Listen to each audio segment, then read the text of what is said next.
Hello girls, come on, come on.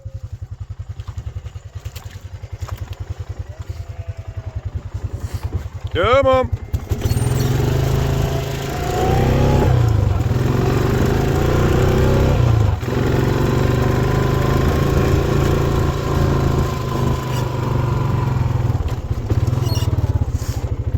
Here they come. Well, g'day everyone and welcome back to the channel. Just back and refreshed after 4 days of jet boating up the west coast. So we'll put a bit of that in now.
But now we're back to reality. Got back on Sunday night, quite late. Today is Wednesday, so I've had a bit of time to recover from the recovery period. Yeah, some of you will know what I mean there. and we are back to reality. Crops are getting through. We've ripped up a little bit of ground. Shh, don't tell anyone down here that. Yeah, but these girls are off to greener pastures, and not this one. So this is some not bad feed in here, but it's not the best quality. You can see all the burnt tips on it and stuff.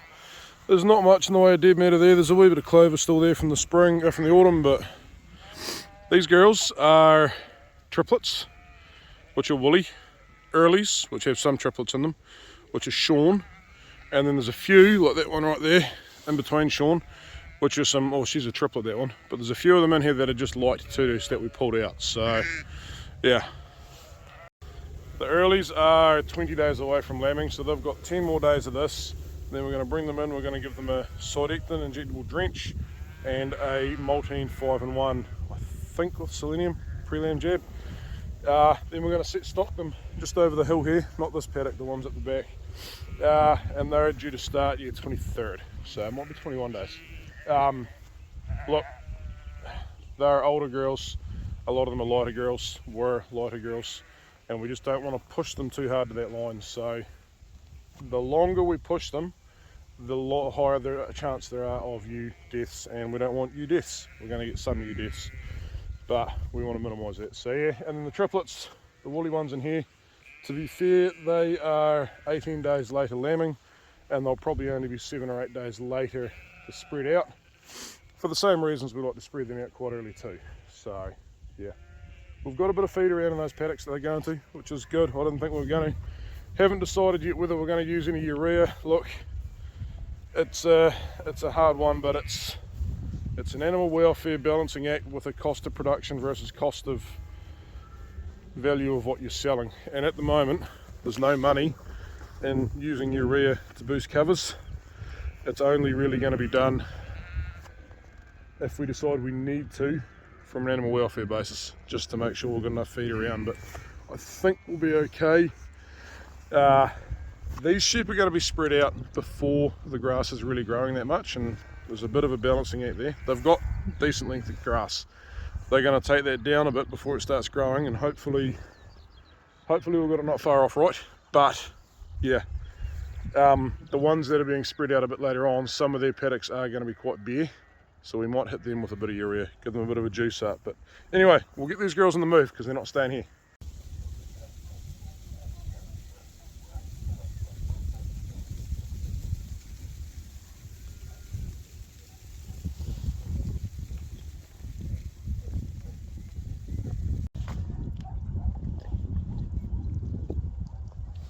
Be still.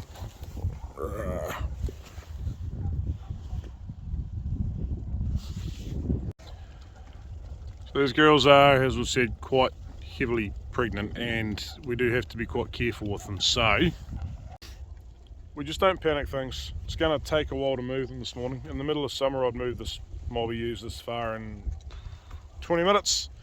Still, while I go still, while I go still. Today it could take an hour, but that's just part of the deal. You got to think about it from their point of view. We're not that much of a hurry right now. Doesn't matter if things take a wee bit longer to do. So yeah, and there they go, making their way into the paddock, straying out quite nice. Bit of a crowd at the back there, but that's all right. A wee bit limpy, but nothing too serious.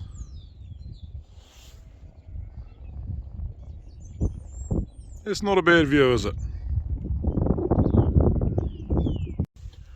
And there we go, in their paddock. So quite a big area here. They've got like 4.5 hectares either side. Not a huge amount of grass, but as you can see, there's the odd wee burnt tip there, but not much. So this grass here is all winter growth. So it was grazed down pretty low by the hoggets early June or early mid-June maybe, and this has all come back since then. So it's been quite a forgiving winter in that respect so far. We've still got a month to go, so it can still get ugly, but yeah, this is top quality tucker for these ewes. They're going to really appreciate that. So now we're going to put this fence back up, which is just that one standard. Hook the power on. Right, there we go. turn this back on, hold my finger down the bottom and see if that helps. Not really, a little bit. There's a big short there somewhere. Oh, 6.9. Should be reading like 9 to 14 here, 1,000. So, yeah. Like I just said, we're not very busy. So I'm going to go have a coffee. Then after that coffee, I may have to come out and try and find where up that way we have a massive short. Those trees up there where the cattle are on that. So, probably there. Could be an issue back at that end as well on that new fence, but we'll find it. Oh guys, she's a bit windy up here, sorry, but yeah, we found out there was no short. It was just that test to play it up. These girls need a shift. That fence is up. This is ready to pull down. Let's go. Sorry guys, didn't have a camera mount with me and it fell over. But anyway, there they go. Not much bailage left in that, so we'll get a load up here after lunch. And it's currently like 2 degrees without wind chill, so I think that'll probably do us for the day. Just had some good news too. The boat motor, by the sound of it, just needs rings and bearings. We don't need to bore it out, don't need to grind the crank, hopefully, and we won't be going to a 383, unfortunately, but that's alright. We're going to have a boat going good again, not drinking oil. And there we go, bailage all to them, so happy days. Oh guys, things are bloody wet this morning. These girls have finished this paddock. There is something like 6 hectares here that they've had 63 or 65 days on or something. So, can't growl, they've done well. No, she's a late, that's alright, she's supposed to be here. Anyway, these girls are coming off here, going to spend an hour or two on this paddock. Where those ones are up there, they're the Tudus. They are going on grass today. And these girls are going to go up there and carry on where they've been. So, yeah, girls are holding up pretty well. Feed is tight, so I'm really hoping that August is going to be, I want to say forgiving. Forgiving's not the right word. A little bit kind. It's August, it can be a bad month. It's going to do what it's going to do, but ultimately the worse it is, the sooner we will be set stocking, and the sooner we are set stocking, the lower our covers are going to be for lambing. So yeah, we're sort of playing on the edge of the knife a little bit, but that's alright, we will get there. We have set stock before on the 20th of August on very low covers back in the day. We're feeding our ewes a lot better now, that was a long time ago, but we still come through okay. So yeah, Murphy, if you're watching, I think we've had enough here for now, so might be time to button off the gas a wee bit, eh? First lamb born for the season. I won't be blaming the neighbours on this one, that's for sure. We did have a discovery. What time right with about now? Hang on a sec, I'll just make sure. Will I go Steel? Will I go Steel? Will I go Steel? Get up, Steel, get up, Steel, get up. Good girl. Making sure that she can just stay there nice and calmly. Yeah, we did have a discovery. We ran them, we found them with a mob, so that would work out about right. Hopefully there's not any more. That's right. She was in that mob we shifted out of here yesterday. That early mob, early triplets and everything. And I had wondered why she stayed behind, but I figured I'll be back to see her today. So the big blue mark on her bum tells us that she's an early. So the scanner man has got them all out, hopefully. Yeah, so not ideal, but not the end of the world either. I'm going to get going because she's moving. And there they go, headed into their new home for the next couple of days. Should get 2 days in that paddock, and then they're going to come on to this stuff. We've got 10 hectares of this. This is probably not even the grassiest of it. You can sort of see up there, there's plenty of feed there. Yeah, so 10 hectares of this. We've got a fence up across there that's been there since early mid-May. So this paddock was grazed end of the first week in May. It did get a decent hit of urea, like 50 odd kgs to the hectare. Not a massive hit, but a reasonable hit. And it is amazing how the grass, any day that there's any warmth around overwinter it. Sometimes I think we're lied to a bit about the stuff. We're told 30, 40 days is all you'll get out of it. If you haven't used it, it just goes down through the soil. Maybe in a really, really wet, flat ground, perhaps, but on this ground we sort of find anything we put urea on makes the absolute most of any warm patch through winter. So it amplifies growth, it extends growth, and yeah, we sort of find over winter it seems to amplify it massively. The amount of actual growth you get out of it is not high, but the argument would be that the grass at this time of year is worth far more than any other time of year, except maybe September, October.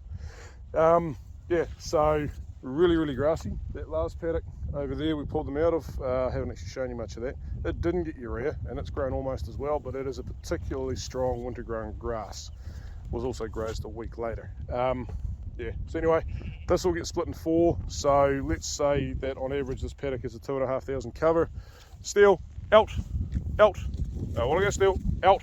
They're gonna eat 1,500 of that, they're gonna leave 1,000 behind, hopefully. They might not quite get 1,500 off it. There are 700 ewes in this mob. They need 1.5, maybe a little more than 1.5 kgs a day. So 2 breaks at 1,500 kgs a break. Should see them hopefully 3 days a break. I'm just kind of hoping for 4. I'm going to see if they'll eat some baleage, but it's kind of got to be cold and wet for that to work. And if it's cold and wet, they're going to eat more. And yeah, it's going to do what it's going to do. But anyway, a lot of grass here in this paddock, and it's going to kind of save their bacon a little bit this year, which, yeah, I'd love to put more urea on in like late April, early May, but it costs a lot. I think we're down to 800 bucks a ton for urea now. When we were doing this one, I think we were paying more like 1150, and it had been higher than that. So yeah, expensive. I think I'm going to talk really nicely to my fertilizer rep and see if she can defer. So we put the urea on, say late August, early September, and then defer it on to be paid maybe after Christmas or something. I don't know. They do it for some people. We'll see if they'll do it for us, because that might just save their bacon. We'll only be talking about 5, maybe 6 ton. Not a huge amount. Two loads of the bulky. But yeah, we'll just we'll know that in a couple of weeks whether we're going to do that or not, because we'll have to be organised by then to do it. Anyway, they're all in there and they're all happy, and they're going to be fed well for a couple of days, and then they'll come in here. So there we go. Fences are all set up. Let's go get them. Girls are on the move.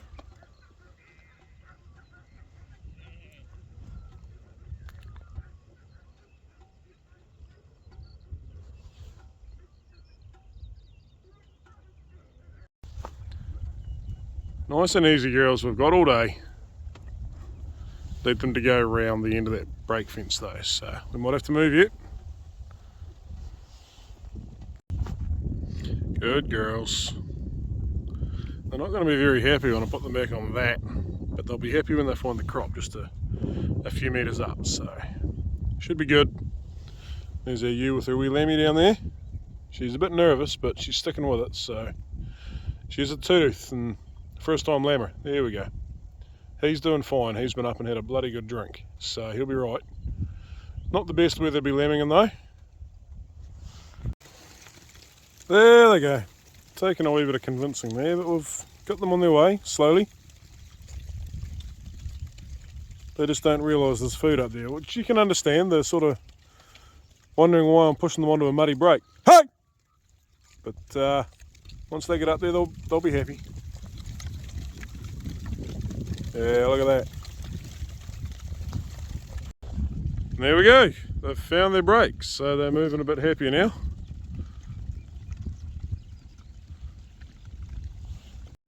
Should do them, might only do them 3 days. It's sort of getting a bit narrower here. It's going to open up again the next break, but 3 to 4 days hopefully. We'll get some baleage up here after lunch. Pretty much lunchtime now, so we might as well go and do that. Just got this fence down here to fix, and we will be good to go. And there we go, guys. They got their baleage there as well. So yeah, I think we might call that it for today. Fair enough. Don't know what we'll be up to next time, so I guess you'll just have to wait and see. Anyway, catch you later.